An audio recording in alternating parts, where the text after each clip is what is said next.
મહત્વના સમાચાર પર નજર કરીએ। આજે દિવાળી બનાસકાંઠાના ડીસામાં ઉજવાશે। દિવાળીનું પર્વ બનાસકાંઠાના ડીસામાં ધામધૂમથી ઉજવાઈ રહ્યું છે। સેફટી ફર્સ્ટના સંદેશ સાથે આ પર્વ ઉજવવામાં આવી રહ્યું છે। 6 માસ પહેલા ડીસામાં ફટાકડાની ફેક્ટરીમાં બ્લાસ્ટ થયો હતો અને 22 લોકોના મોત થયા હતા। ઘટનાએ આખા જિલ્લામાં દહેશત મચાવી દીધી હતી। તંત્રે કડક પગલાં લેતા તમામ કાયમી લાયસન્સ રદ કર્યા હતા। તહેવારને ધ્યાને લઈ હંગામી લાયસન્સ અપાયા હતા। કડક સેફટીના નિયમો સાથે હંગામી લાયસન્સ આપવામાં આવ્યા હતા।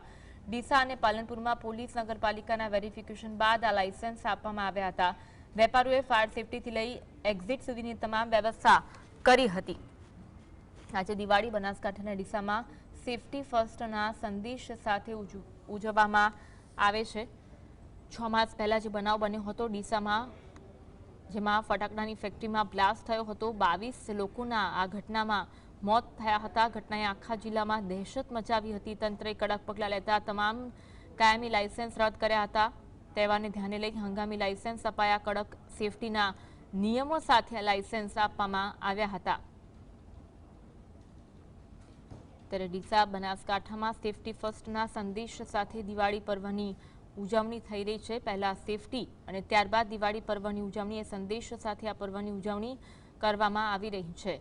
આજે ધામધૂમથી દિવાળી પર્વની ઉજવણી દેશભરમાં થઈ રહી છે, ત્યારે બનાસકાંઠાના ડીસામાં પણ દિવાળી પર્વની ઉજવણી થઈ રહી છે, પરંતુ લોકોને સેફટી ફર્સ્ટનો સંદેશ આપવામાં આવી રહ્યો છે।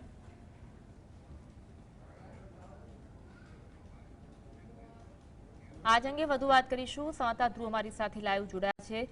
ધ્રુવ, 6 માસ પહેલા જે બનાવ બન્યો હતો, ફટાકડાની ફેક્ટરીમાં બ્લાસ્ટ થયો હતો, 22 લોકોના મોત થયા હતા। આજે ડીસા બનાસકાંઠામાં સેફટી ફર્સ્ટના સંદેશ સાથે દિવાળી ઉજવવામાં આવે છે, શું વિગત?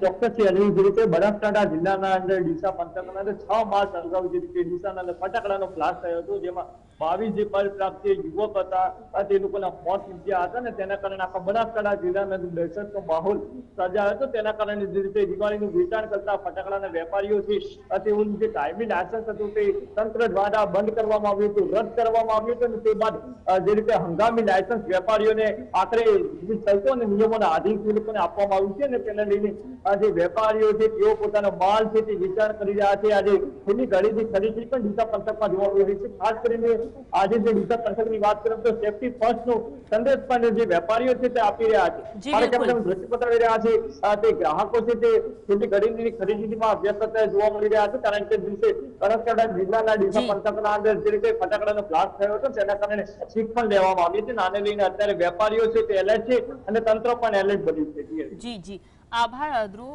જોડાવા